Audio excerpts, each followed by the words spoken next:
샬롬, 안녕하세요. 야유의 부동산 정보입니다. 구독, 좋아요 부탁드립니다. 운정의 미래를 결정지을 랜드마크, GTX 초역세권, 주상복합 아파트 모집 공고가 나왔습니다. 현재 아파트 시장의 분양 열기는 작년 같지는 않지만요. 여전히 초미의 관심을 보이고 있는 청약지가 바로 이번에 나오는 GTX 역세권 민간 사전 청약이 아닌가 싶습니다. 동시에 6개의 필지에 청약이 풀리기 때문에 분산될 것으로 보이고요. 특히 특공 경쟁률이 분산된다는 것에 주목하시고요. 특공 자격 조건이 되시는 분들은 무조건 넣으시면 당첨 확률은 높아질 것으로 예상을 하고 있습니다. 작년에 20블럭, 22블럭, 23블럭 GTX 역세권 공공분양이 당시 3개 블럭을 동시에 분양했었는데요. 이때 예상 밖으로 특공 경쟁률이 4대1에서 5대1 정도로 기대 안 했던 분들이 로또 당첨의 행운을 누리셨습니다. 이번 민간 사전 청약 역시 특공 물량은 기대해도 좋으실 것으로 예상을 하고 있고요. 다만 추정 분양가가 최대의 관심사였던 만큼 예상한 대로 다소 비싼 분양가로 많은 분들이 억소리 났을 것으로 예상은 됩니다. 예전에 영상에서 말씀드린 바가 있었는데요. 구독자분들은 설마 하셨다가 청약을 넣어야 할지 고민이 될 텐데요. 그러나 결론부터 말씀드리자면 사전 청약은 보험입니다.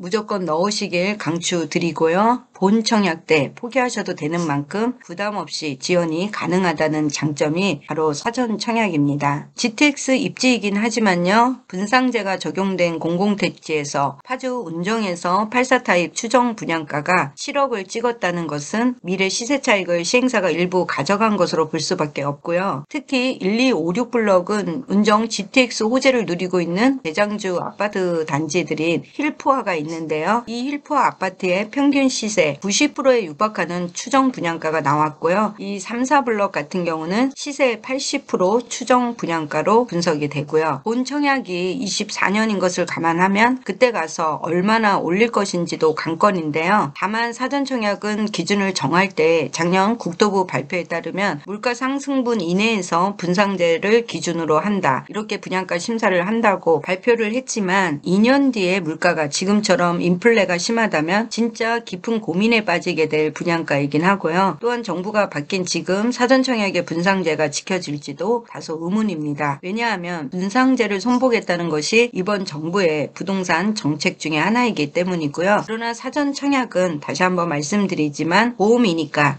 24년에 결정하셔도 된다는 거. 그래서 GTX 초역세권 입지 깡패이니까 헌당 후검하시길 추천드립니다. 한 가지 팁을 더 드리자면요. 사전 청약 물량 이외에도 주상복합 6개 필지에 남은 본 청약 물량이요. 약 342세대에서 부적격자까지 합친다면 400세대 정도가 남아있는 것도 매우 희망적이라고 볼 수 있습니다. 그래서 이번에 사전 청약 조건이 안 되시는 분들은 24년도 본 청약도 꼭 기다리시면 좋겠습니다. 저희 구독자 여러분들이 이 표를 보시고요. 분양가를 비교 분석해야 되는데요. 오늘은 저의 개인적인 관점에서 말씀드린다는 것을 사전에 미리 양해를 구하고요. 저희 구독자 여러분들은 참고만 하시고 각자 자금 사정과 맞게 또는 미래 시세를 예상하시면서 선택하시면 좋겠습니다. 건설사 브랜드는 1256블럭 같은 경우는 힐스테이트가 될 가능성이 매우 높아 보이고요. 이 3, 4블럭 같은 경우는 크루지오가 되지 않을까 이렇게 개인적으로 예상을 해봅니다. 브랜드 파워가 있는 건설사가 들어오는 것은 확실해 보입니다. 우선 1256블럭에요. 61A 타입과 이 3, 4블럭의 59 ABC 타입의 가격을 비교해 보시면요. 적어도 3,400만원에서 4,600만원까지 분양가 차이를 보이고 있습니다. 이 한 평도 안 되는 평수로 볼 때 1256블럭의 분양가가 상당히 높다는 것을 알 수 있습니다. 84 타입 역시 1256블럭은 3, 4블럭보다요. 최고 7,300만원에서 최저 2,846만원까지 분양가 차이를 보이고 있다는 거 꼭 기억해 주시면 좋을 것 같고요. 비슷한 입지인데 왜 이런 분양가 차이를 보일까요? 우선은 1256블럭 같은 경우는 37층부터 최고 42층까지 초고층 랜드마크 주상복합으로 지어지기 때문에 당연히 건물의 가치는 3, 4블럭 대비 높아질 것은 확실해 보입니다. 3, 4블럭은 지상 18층 규모로 랜드마크 입지에다가 다소 어울리지 않는 층수이긴 한데요. 다만 이 부분은 제 개인적인 생각으로는 고도 제한이 걸릴 것으로 예상되는 바 고도 제한을 푼다면 본 청약 때 더 올라갈 수는 있습니다. 모집 공고에는 이렇게 적시하고 있는데요. 파주 운정 3지구 주상복합 이거 4블럭도 똑같습니다. 공급 규모 총 472세대 예정 사항이고요. 향후 사업 인허가 진행 시에 토지 이용 계획이 변경된다든가 개발 계획이 변경된다든가 군사작전의 제약이나 인허가 조건으로 불가피한 경우에는 사업 규모 즉 층, 동배치, 동개수, 동간거리 또 건축 높이 등이 설계 변경 발생될 수 있다고 지금 분명히 명시하고 있고요. 이에 따라서 각 타입별 세대수가 증감이 발생할 수 있다는 것입니다.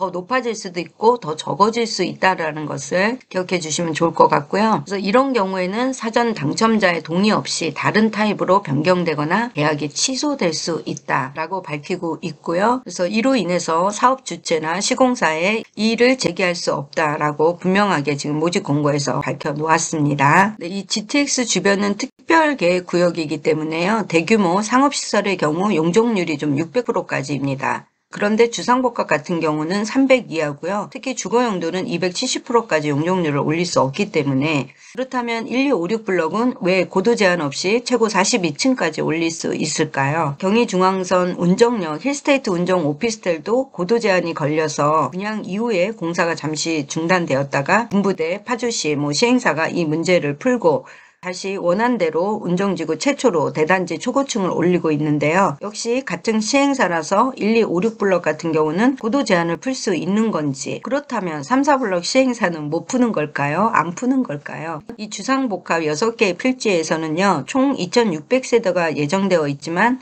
이번에 본청약 물량까지 다 감안하더라도 2476세대로요. 이 124세대는 어디로 증발한 건지 찾을 수는 없고요. 이 주상복합 1, 2, 3, 4, 5, 6블럭은요. 같은 듯 다른 입지를 사실 보이는 곳입니다. 운정 GTX 초역세권 민간 사전청약 추첨제 물량을 노리는 분들은 당연히 3블럭에 나오는 88 타입을 들어가실 거고요. 또한 1, 2, 5, 6블럭에 나오는 89 타입도 들어가실 것으로 엄청난 경쟁률은 나올 것으로 예상이 됩니다. 분양가가 높이 나와서 설왕설래 많은 얘기들이 나오는 민간 사전청약 주상복합이지만요. 구독자 여러분들 입지가 입지인 만큼 선당 후보 하시고 꼭 지원하시기를 추천드립니다. 오늘 영상은 여기까지 하고 마치겠습니다. 저희 구독자 여러분들 이번 민간 사전청약 주상복합 당첨되는 행운이 있기를 저도 간절한 마음으로 바라겠습니다. 오늘 영상 시청해 주셔서 감사합니다. 다음에 또 만나요. 안녕.